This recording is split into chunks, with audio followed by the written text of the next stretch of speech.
Halo Gan, di video kali ini saya akan sedikit bercerita atau mereview smartwatch yang udah 1 mingguan ini berhasil membuat saya merasa nyaman. Bersama saya Rama, ini adalah DT96 Smartwatch atau number one DT96 dan mari langsung aja kita mulai video reviewnya. Pertama kita bahas build quality-nya dulu.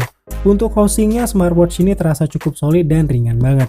Hal ini berkat si material di bagian frame-nya ini yang berbahan zinc alloy, serta plastik di bagian backcase-nya. Dan menurut saya, overall untuk build quality di smartwatch ini cukup baik untuk di harga smartwatch 500 ribuan. Lalu lanjut ke finishing, untuk di bagian frame housingnya ini smartwatch ini dilapisi cat berwarna hitam dengan tekstur doff. Namun sayang untuk kualitas catnya menurut saya kurang. Dan sedikit cerita dari saya, jadi kemarin itu smartwatch ini ketika saya gunakan, saya nggak sengaja gebenturin tangan saya ke tembok. Dan sialnya, smartwatch ini juga kena. Dan waktu saya cek di bagian frame-nya ini, yang bener aja, smartwatch-nya juga langsung gores halus. Goresnya sih emang halus, tapi berasa banget. Padahal intensitas benturannya itu bisa dibilang nggak ada kuat-kuatnya sama sekali. Tapi ternyata ya seperti itulah. Padahal tadinya saya berharap kualitas catnya ini sama seperti Halo Solar. Di rentang harga yang sama namun memiliki kualitas finishing cat yang lebih baik. Untuk di bagian backcase-nya, smartwatch ini memiliki finishing hitam glossy yang udah pasti bakalan mudah dekil. Tapi nggak masalah lah ya, atau juga smartwatch lain bakalan dekil juga kalau sering dipakai. Sekarang kita lanjut ke fitur-fiturnya. Overall, smartwatch fitness tracker ini sama aja dengan smartwatch fitness tracker pada umumnya ya. Seperti ada mode sport yang terdiri dari walking, running, hiking, badminton, dan basketball. Lalu selanjutnya juga ada fitur push notification, music control, stopwatch, find phone, dan shake for selfie.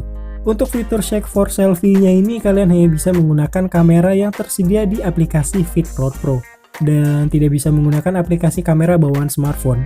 Fitur kontrol musiknya juga asik nih kan, karena di sini saya bisa melakukan full kontrol musik dari sekedar play pause, next preview hingga ke up and down volume.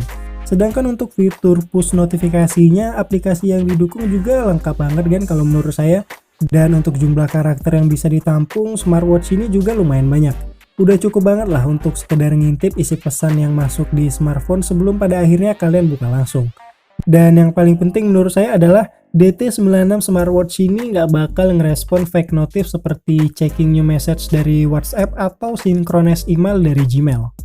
Lalu selanjutnya sama halnya dengan fitness tracker pada umumnya, smartwatch ini juga memiliki fitur health tracking, mulai dari heart rate, blood pressure, dan blood oxygen. Dan apakah fitur-fiturnya ini akurat? Jawabannya enggak sama sekali. Pembuktiannya simpel aja, smartwatch ini kalau diletakin di lantai, dia bisa langsung ngedetek detak jantung bumi. Untuk fitur pedometernya juga sama aja, smartwatch ini hanya menghitung pergerakan tangan, bukan pergerakan langkah kaki. Dan untuk kalian yang nyari smartwatch dengan kebutuhan olahraga, DT96 smartwatch ini menurut saya bukan jawabannya. Tapi kalau kalian nyari smartwatch yang bisa nampung banyak karakter untuk fitur push notifikasinya atau smartwatch yang bisa full kontrol musik di smartphone, bisa jadi ini smartwatch yang selama ini kalian cari. Selanjutnya untuk ketahanan baterai, smartwatch ini menurut saya ya lumayan lah. Saya menggunakan smartwatch ini tersambung ke smartphone lalu dengan settingan full brightness. Selanjutnya bright screen duration-nya saya set 9 detik, fill to wake screen duration-nya saya set di 6 detik. Lalu saya juga mengaktifkan fitur all day continuous heart rate dengan interval default-nya itu 15 menit sekali. Saya juga di sini mengaktifkan fitur push notification dengan intensitas notif yang paling sering masuk adalah WhatsApp dan SMS pinjol yang sangat mengganggu.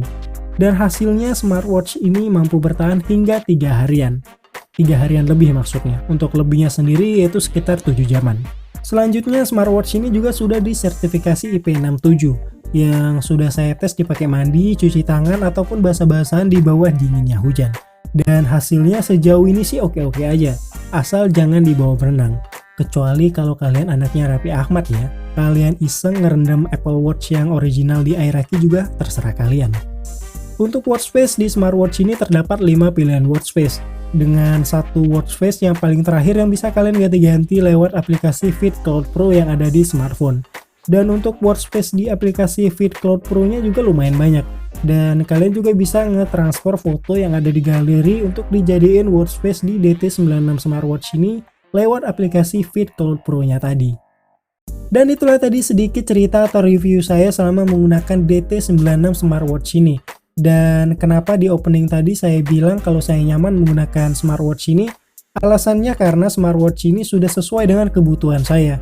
Karena kebutuhan saya sendiri, saya nyari smartwatch yang desainnya cakep, diameternya kecil, kontras di outdoornya bagus, bisa nampung banyak karakter huruf dan angka, dan bisa full control untuk musik player di smartphone.